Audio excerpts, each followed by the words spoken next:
I'm wondering how you viewed the conflict now on a more conceptual basis.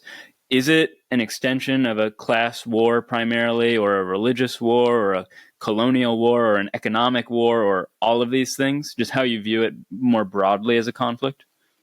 Well, since 1982, I've had the opportunity to travel to the West Bank several times, Gaza. I lived in Beirut. I've traveled to Jordan, met Palestinians in the various camps which are managed by the UN Palestinian Agency, or UNRWA, which has been recently defunded. I've read a lot about this conflict. I've interviewed, scholars of the conflict, people like Rashid Khalidi, Elias Khoury, who was the editor of the Journal of Palestine Studies.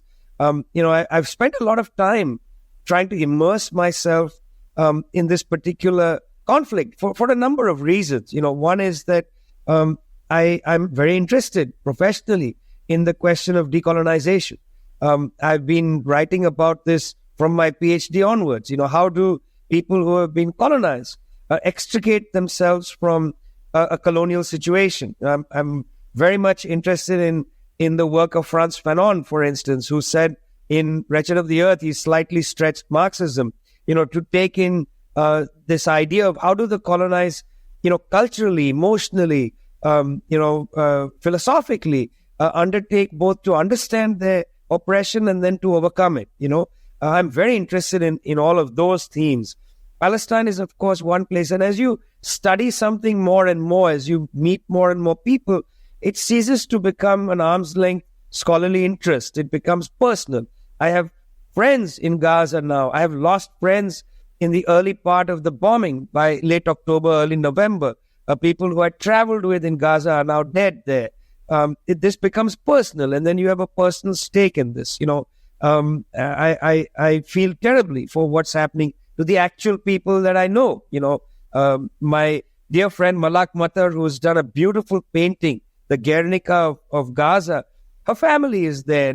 I talk to her and she worries about them, and go on and on. I have an author, Heather Eid, who wrote his book while the bombs were falling, and we published his book, Decolonizing the Palestinian Mind. I edited it while the bombs were falling.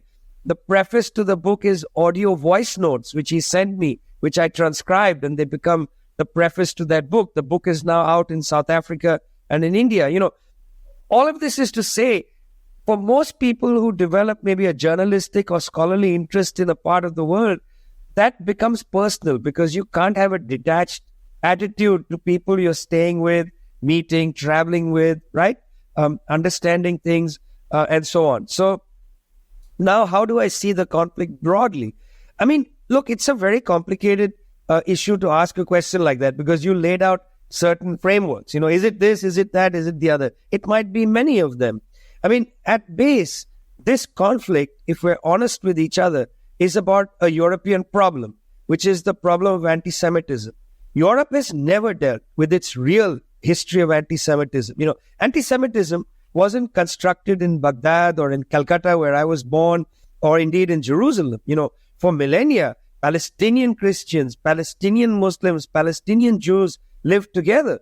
Anti-Semitism is a European problem, whether it starts in the Inquisition, with the reconquest of Spain by the Catholic monarchs, the expulsion of the Moors, the Muslims, the forced reconversion or the conversion of Jews to Christianity, all the way straight line to the pogroms in that band of Northern Europe from Belgium all the way out to Russia, to Tsarist Russia.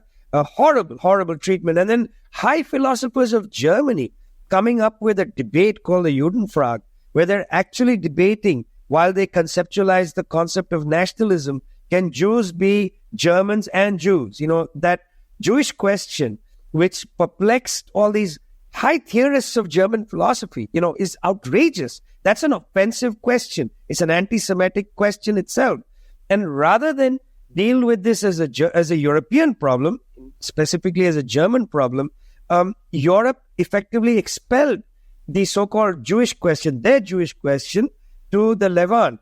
And then you have another problem, which is that suddenly very large numbers of people come angered by what has happened to them, not in Jerusalem, not in the West Bank or none of that region, but what's happened to them in Europe. And they come in order to claim land to build themselves a safe haven. But that safe haven meant the expulsion of 750,000 Palestinians, whose numbers now are about 5 million, when you take into account the descendants and so on. So what becomes a horrendous, tragic, ugly outcome of European anti-Semitism ends up creating a new problem, which is a problem effectively of a settler class that emerges, expels people from their lands, and creates an ethno-nationalist state, which is in fact, strangely enough, drawing from European conceptions of nationalism. One language, Hebrew, one blood, one people, and so on, Ein Volk. All of these are European ideas. In Asia, ideas of nationalism weren't premised on mono-national nationalism. They were mostly multinational nations that developed in many parts of Asia. India is a good exemplary test, because India, formed in 1947, the year before Israel, is a multinational nation. I'm not saying it was born in peace. 1 million people died as a consequence of the partition of India. It was ugly, but it wasn't created as a one nation, one people, one language. That's what the far right is trying to do now in India, but that's not what it was. Anyway, the point I'm trying to make is this entire displacement of the Palestinians at a time, 1948, at a time when decolonization was starting for much of the third world, puts on the table a new people who had lost their homeland, where their national aspirations were being cast aside. In fact, their identity was being challenged. There is no such thing as a Palestinian, says Golda Meir, and so on. So at that point, this suddenly becomes a struggle for national liberation. It's not a class question. It's not any of the other things. It's plain and simple, a struggle for national liberation. So you have two competing, in a way, nations in struggle here. One of them a victim of European anti-Semitism, and the other the victim of the victims of European anti-Semitism. You can see where I'm coming from, which is to say, this is Europe's problem.